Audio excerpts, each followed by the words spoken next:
Hello grade 10 students. In this video we're going to move to grade 11, genetic polymorphism. So in this video we're going to talk about part 1, chapter 1, biological diversity and the uniqueness of individuals, about the activity 2 in polymorphism. So let's start first about the cell. This is an animal cell. It contains the nucleus. We have the cytoplasm, and we have the cell membrane.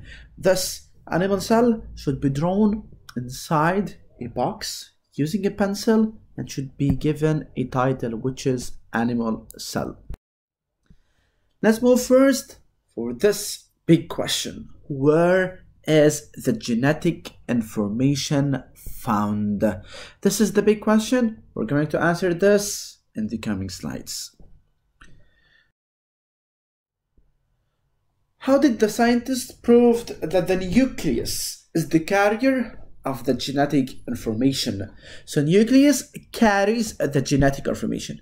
In this experiment, we have a black mouse, a white one, and a gray one. What did they do? They get the animal cell, a cell from the black mouse, the nucleus of a cell of a black mouse. We get the cell from the white, so we extract the nucleus from the black, so we get only the nucleus from the black mouse, and then we inject it into the cell that is anucleated. We get rid of the nucleus here, and we transfer the nucleus, or we move the nucleus toward the cell of the white, so we injected into the white cell. This white cell, the nucleus was removed, so we inject the nucleus from the black. So the nucleus here is from the black mouse, and then we added this into the cell, or we transplanted into the gray mouse. So the result is birth of the black mouse. So we have a black mouse. So after injecting the nucleus of the cell of a black mouse, so we get the nucleus from the black mouse and injecting it into an nucleated cell. What the meaning of anucleated cell? Meaning that a cell that is deprived of the nucleus, without a nucleus. Anucleated cell of a white mouse. So the white mouse, the cell has no nucleus, so we inject the nucleus from the black one, and we transplant the zygote that is formed into the gray mouse. The result was the black baby mouse is born. So we have a black mouse. What does this indicate? This indicates that the carrier of the genetic information is the nucleus, and the genetic information coding for the fur, it doesn't depend on the cytoplasm. Cytoplasm means the cytoplasm of the white mouse, or it doesn't depend on the uterus. The uterus is from the gray one, so we get the uterus from the gray. The gray was the role of the foster mother, so it carries only the zygote. So the genetic information coding for the fur color doesn't depend on the nucleus or the it doesn't depend on the cytoplasm or the uterus. It depends on the nucleus of the cell. So the nucleus of the cell contains the genetic information that codes for the fur. So here, as a conclusion, we deduce that the nucleus is the carrier of the genetic information. So as a summary, this experiment was done to prove that the nucleus is the carrier of the genetic information. So we inject the nucleus of the cell of a black mouse, so we get the nucleus of the cell of the black mouse.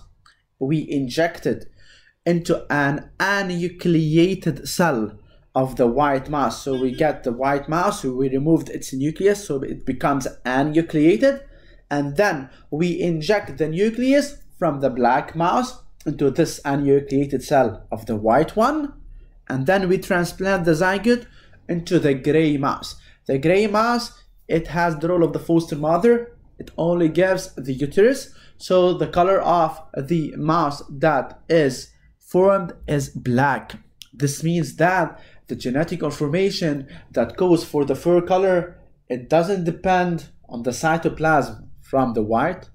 It doesn't depend on the uterus from the gray, but it depends on the uterus of the gray. It doesn't depend. It depends here on the nucleus of the cell that is injected from the black. That's why we have a black mouse. So the result here is the nucleus is the carrier of the genetic information. This is the structure of cell. We have a cell membrane. We have here the nucleus, nuclear membrane. We have a vacuole, mitochondrial source of energy inside the cell. We have the cytoplasm, the centrosomes. Chromosomes. What are chromosomes? Chromosomes, they are X-shaped structures. They look like an X shape. So they are called X-shaped structures. They are found inside the nucleus, and they are responsible for carrying the genetic information. The chromosome is composed of short arms, like this. These are the short arms.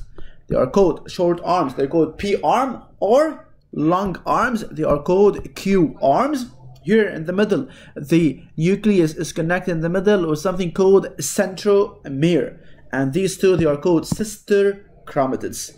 This is the structure of the chromosome. It's called X-shaped structure because it looks like an X. That's why it's called X-shaped structure. So this is the structure of chromosome. As I said, these are the short arm. They are called P arm. This is the centromere in the middle. This is a constricted region in the middle. That is the site of attachment of two sister chromatids. This is the long arm. They are called Q arms, and these are the two sister chromatids. They are attached. This is the first sister chromatid, and this is the second sister chromatid. They are attached in the middle, the center, by the centromere. And here's the structure of the chromosome. So, structure of chromosome. Let's move to talk about the structure of a chromosome. Each chromosome is made up of DNA and proteins, histones and non-histones. We're going to talk about this later. Chromosome is made up of two identical, similar sister chromatids. They are joined together at this constricted region, which is called the centromere, which is the site of attachment of two sister chromatids. These two sister chromatids, they are attached in the middle. This is called centromere. Each chromatid has a short arm. As I said, short arm is called the P arm, and long arm is called the Q arm. Centromere, as I said, it's the constricted region near the center of the human chromosome. It's the attachment site where the two sister chromatids, they are attached. We call it centromere. Here, the centromere is down like this. This is a real chromosome. So, centromere, as I said, is the site of attachment of two sister chromatids. Move now to talk about genes. Genes, they are located on the chromosomes. For example, here we have hair color gene, eye color gene, height gene, gene 4, gene 5, gene 6, and so on. So these genes, they are located on two sister chromatids. So they are found at specific locus. Okay, they should be on the same loci. So here we have hair color gene on the first chromatid. It should be the same in the second chromatid, in the same locus, in the same position. Eye color gene is present here, so it should be present in the same locus on the second chromatid. Also for height gene, it's gene number 4. They are present in the same locus. Gene 5, gene 6. Let's move to talk about genes. What are genes? A gene is a part of a chromosome. It's a segment of DNA. It's responsible for the appearance of a specific trait. Like, for example, the hair color gene. It determines the hair color, skin color gene, eye color gene, and so on. Every gene has a specific locus, meaning that a specific position. A specific position of a gene on a specific chromosome. This is called the locus. The two sister chromatids of each chromosome, they carry the same alleles of the same gene at the same loci, at the same position. Here we have the two sister chromatids, they carry the same information, the same loci. So here we have the gene, for example, of the hair color. It should be here of the same color. That's why we can draw it as one, because they carry the same information at the same loci. Let's move now. What are the alleles? Allele is a version, or it's a form of a gene. For example, gene of the eye color, we have the brown eye allele, we have the hazel eye allele, we have the blue eye allele, we have the black eye allele, we have the green, and so on. Gene of the hair color, we have brown allele, blonde allele, red allele, black allele, and so on. So the allele is a version, or it's a form of the gene. Let's move to this table showing the different type of cells and their different properties. Let's start step by step. So in this table we have two types of cells. We have something called somatic cells, and we have something called sex cells, or called reproductive cells. Somatic cells, they are diploid cells, whereas the sex cells, they are haploid. This is the first difference. Second, somatic cells, all the body cells, they are somatic, except for the gametes. The gametes are not somatic. So all the body cells, skin cells, muscle cells, and so on, all of them, they are somatic. Moving to the sex cells, the gametes. Gametes, like the sperm and the ovum, they are example about the sex cells. So the sex cells, they are gametes, the sperm and ovum. Sperm in male and ovum for sure in female. Somatic cells, they have two copies of each chromosome, whereas sex cells, they have only one copy. That's why the somatic cells, they have 2n number of chromosomes, whereas the sex cells, they have only 1n as number of chromosomes. In humans, somatic 2n equal to 46, whereas sex cells 1n equal to 23. So here the differences between somatic cells and sex cells. Let's repeat them. So somatic cells, they are diploid cells, all the body cells except gametes, whereas the sex cells, they are haploid, the gametes only the sperm and the ovum. In the somatic, we have two copies of each chromosome, whereas in the sex cells we have one copy of each chromosome. Number of chromosomes, it's 2n in the somatic, whereas it's only 1n in the sex cells. 1n, it's equal, and 2n, sorry, in somatic, it's equal to 46, whereas in humans, the sex cells 1n equal to 23. Let's move now to talk about the figures. Here we have one copy of each chromosome.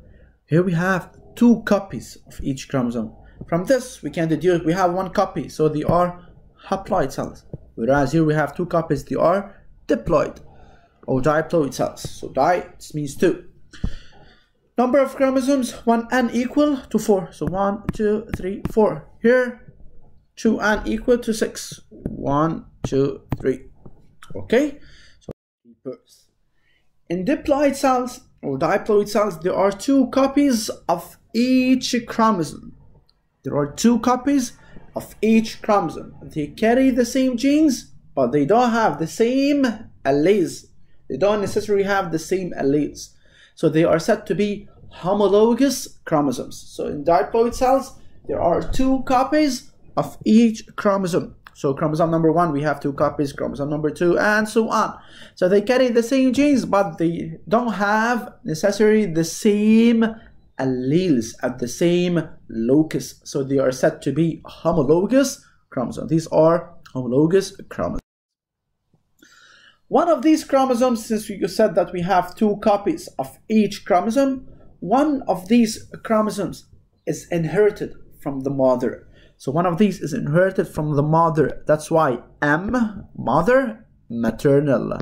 So mother, maternal, mama. The other is inherited from the father. Father, it's papa, so it's paternal chromosome. So one of these chromosomes is inherited from the mother. It's called maternal. The other one is inherited from the father. It's called paternal chromosome. So one of these chromosomes, this chromosome is paternal one, is inherited from the father. The second is maternal, is inherited from the mother. So these are the homologous. Note that the pair of homologous chromosomes, as I said, they carry the same genes but may or may not carry the same alleles. The two sister chromatids of each chromosome are said identical, so they said they have to carry the same genes and the same allele. That's why they are called identical. So two sister chromatids are said to be identical if they carry the same genes and the same alleles. These homologous chromosomes, identical sister chromatids, they carry the same genes and alleles. Or here, for example, we have blue eye allele, so the color is going to be blue. Brown eye allele, so the color is going to be brown. So, as I said, here we have chromosome that came from the mother is called maternal. The one that comes from the father is called paternal. So here we have this small application. We have color of the eyes. So gene, the color of the eyes. Here we have the blue and here we have green. So we have different alleles. They are homologous but not identical, since they carry the same gene but not the same alleles. Here we have blue allele, here we have green allele. Gene of level of thinking, so they are located at the same loci. So let's move here to this small application. Considering the gene of the eye color, if we have two alleles, green allele and the brown allele, what are the different combination in different persons? So let's start first of all. We have green and the brown. What are the different combinations between them? Brown allele and the brown allele. This is the first combination. We have brown and the brown, brown and the maternal, brown and the paternal. Pay attention to this. Okay? The second case, we have brown from the maternal, green from the paternal. Third case, we have green from the maternal, brown from the paternal. And the fourth case, both of them should be green. So these are four combinations. Here we have brown allele and the brown allele. So we have two identical alleles for the same gene, which is the gene of the eye color. So this person is said to be homozygous or pure for the eye color. Since we have two identical alleles, it's called homozygous or pure. You should know both terms, pure or homozygous. Okay? While this person having a brown and the green, they have two different alleles for the eye color. This is not homozygous. This is called heterozygous, or it has another term, it's called hybrid. So they are hybrid for the eye color. Third one, green and the brown also. Two different alleles for the eye color. So this person is heterozygous, hybrid for the eye color. So hybrid or heterozygous. The last one, we have green allele and green allele. So we have two identical alleles for the eye color. So it's said to be homozygous or pure for the eye color. So whenever we have two alleles, they are identical, the individual is said to be homozygous or pure. When the alleles, they are different, not identical, the individual is said to be heterozygous or hybrid. So here, when the alleles, they are identical, they are the same, so the individual is said to be homozygous, pure, or homozygote. Or when the alleles, they are different, the individual is said to be heterozygous or hybrid. So heterozygous and hybrid, two different alleles. Whenever we talk about same alleles, homozygous or pure. Let's move to the different types of alleles. In alleles, we have dominant allele and something called recessive allele. Okay, so recessive allele and dominant allele. Let's start step by step. Recessive allele and dominant. Let's start with the dominant. The dominant is the one that dominates. In biology, it's the strong one. The strong one is called the dominant. In English, it's called the strong. In biology, you have to call it the dominant allele. So dominant allele is the allele that will always be expressed whenever in homozygous, whenever we have two identical alleles, or we have two different allele, heterozygous or hybrid. That's why it's usually symbolized by a capital letter. This is the strong one. So whenever we have dominant and recessive, one dominate over the other. So dominant, it can be expressed either in the case of homozygous or in the case of heterozygous, and usually it's symbolized with a capital letter. Recessive allele. Recessive is the weak one. Recessive allele is the allele that will be expressed in homozygotes only. It should be present with another weak allele that is usually symbolized by a small letter. Let's move to this application. Considering the gene of the eye color, if the brown allele is dominant over the green, so the green here, it is recessive. Okay, so it's usually symbolized by a small letter. So it should have which letter? Green, let's have G, small g. Why the brown is dominant, so we're going to have a capital B. So before we move, we have to complete this table. So set of alleles of the eye color. Maybe we're going to have having a brown, we have two chances. Okay, brown, we have two chances. Here we have brown, here we have brown.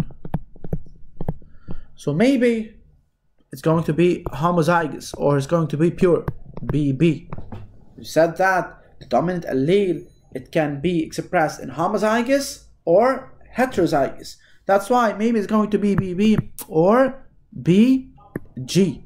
So this is the case of the brown, BB or BG.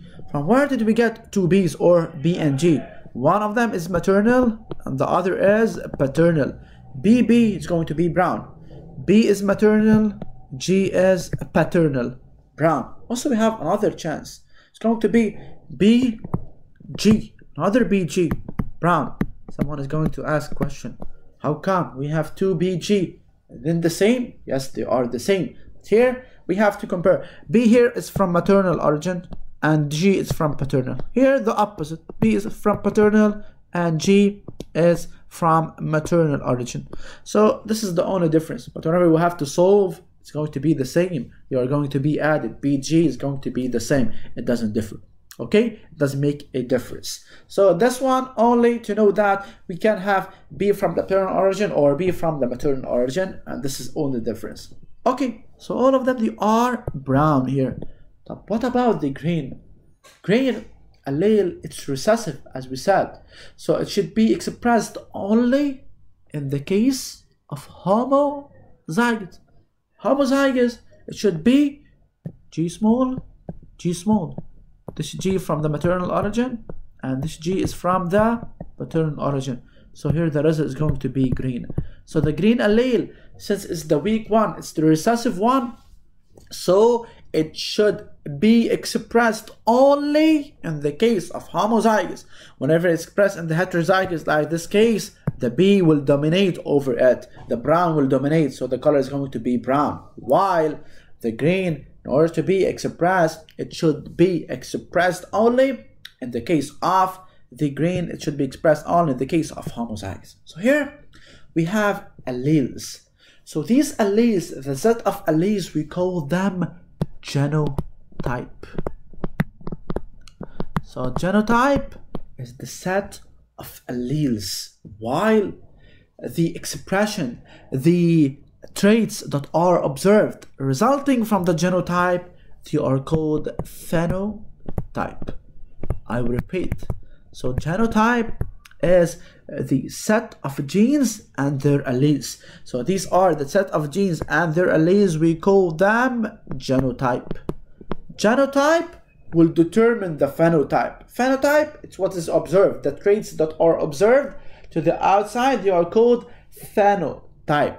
So here, BB, B is dominant, so it's going to be brown. So genotype determines the phenotype. So it gives the phenotype. Phenotype, all of them, they are observed.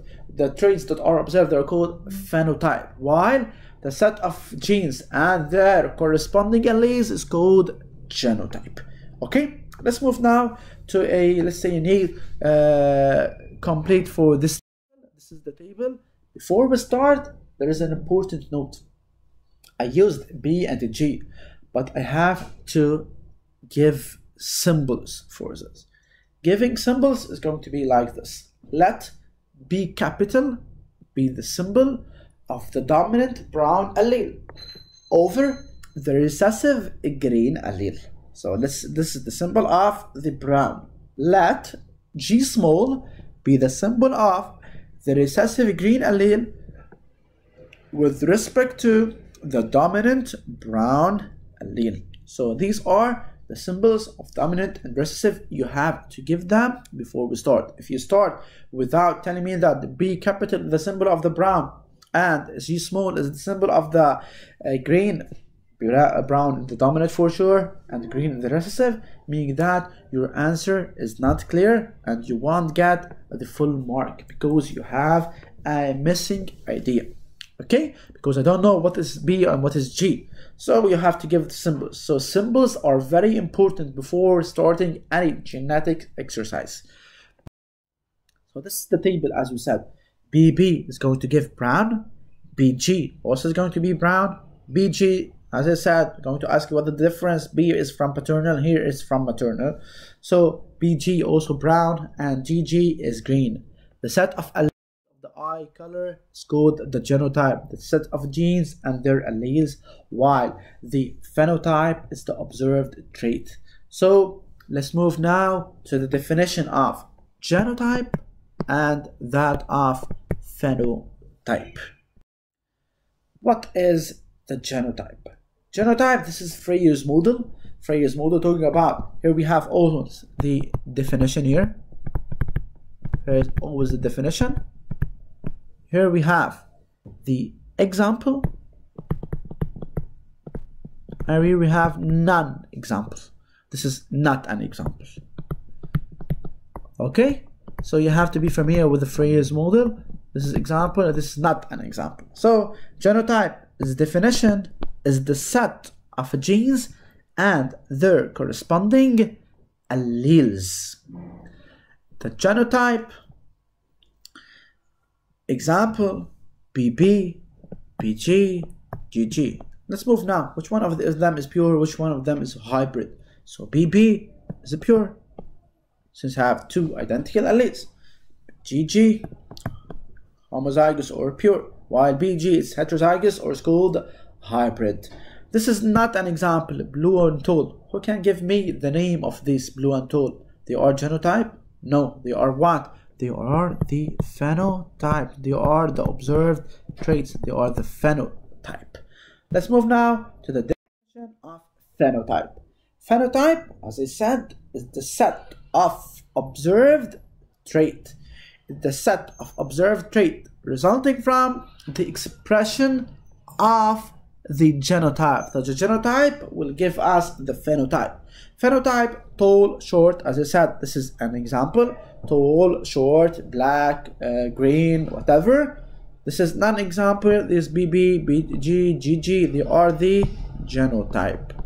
Okay, so you have to be familiar with phenotype and genotype. So as a summary, phenotype and genotype. Genotype is the set of genes and their corresponding alleles. This is the genotype.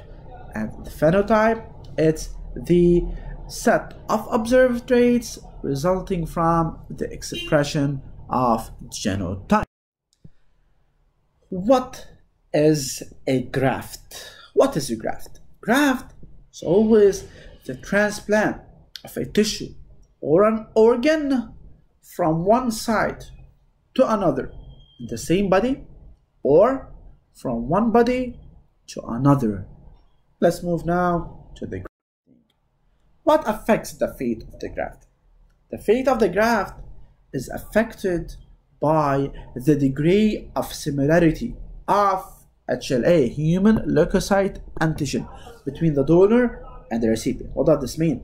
This means that the fate of the graft, whether it's success or failure, it depends on the similarity of HLA. If you have similar HLA, meaning that the graft is accepted. We have total differences in HLA. They are totally different between the donor and the recipient, so the graft will fail. So the fate of the graft, the result of the graft, is depending on the similarity of HLA between the donor and the recipient. This is the donor, the one that donates or gives. For example, we have grafting of a kidney between Muhammad and Fatima, let's say. So between Muhammad and Fatima, Muhammad is going to give the kidney, so Muhammad is called the donor, while Fatima will receive the kidney, so Fatima she is the recipient. So the donor is Muhammad because it's the one that donates, and the recipient is Fatima because Fatima will receive this kidney. Okay, so this is for the donor and recipient. Let's move now to the definition of some types of grafts. Let's start first with the first type of graft. It's called autograft. Autograft is the graft that is transferred from one body to one side of the body to another side in the same body. For example, from my hand to my thigh, it's within the same body, so it's called autograft. While a non-example, from my hand to my friend's hand, this is not example. So autograft, this is a graft that is transferred from one side to another in the same body. So it's the graft that is transferred from one side to another in the same body. It's called autograft. Example, from my hand to my thigh, from my thigh to my face, let's say, this is called autograft. While non-example, from my hand to my friend's hand, this is a non-example. So this is about autograft. Let's move now to isograft. Iso, identical. So it's the graft that's done between two identical twins. So two identical twins, and not fraternal twins, identical twins. So the graft is transferred from one person to the identical twin of this person. So Samir's kidney transferred to his identical twin. So this is called an isograft. While non-example, Samir's kidney transferred to his sister twin. This is a non-example. So isograft is the graft that is done between two identical twins. Okay, let's move now to the third type of graft. The graft is called allograft. Allograft, this is the graft that's done between person to another within the same species. For example, from Maya to Rilla, from a cat to another cat, from a dog to another dog. So this is called an allograft. The graft is done between different persons that belong to the same species. Is called allograft. Example about this, from Maya to Rilla, this is an example. A non-example, from a cat to a dog. Why this one is not example? Because from a cat to a dog, they are different species. From a cat to another cat, this will be an example. From a cat to a dog, this is a non-example because it's transferred from one person to another. This in the same species. Here we have different species, cat, dogs. And the last type of graft is xenograft. Xenograft, the graft that's transferred from one animal to another, and they belong to different species. For example, from a cat to a dog, they are different species, cat and dog, different species. While non-example, Maya to Rilla, they belong to the same species. So this graft is called allograft here. Okay, so as a summary here, let's repeat the 4 types of graft. The first type of graft is called autograft. Autograft is the graft that is transferred from one side to another within the same body. For example, from my thigh to my face, from my hand to my thigh, from my thigh to my hand, as so on. So it's going the same body. From within the same body is called autograft. While the graft that's done between 2 identical twins is called isograft. So isograft is the graft that is transferred from a person to the identical twin of this person is called isograft. Allograft, graft transferred from one person to another, but these 2 persons, they should belong to the same species. And the last type of graft is called xenograft. Xenograft is the graft that is transferred from one animal to another and they belong to different species. For example, from a cat to a horse, from a horse to a dog, and so on. Different species. So these are the 4 types of graft. You have to study all the notes regarding the somatic cells and the sex cells. You have to know that the nucleus is the carrier of the genetic information, and you have to revise all the notes about genes, alleles, dominant allele, recessive allele, what the meaning of phenotype, and what the meaning of genotypes, and other notes. Okay, hope this video will help you to understand well these ideas.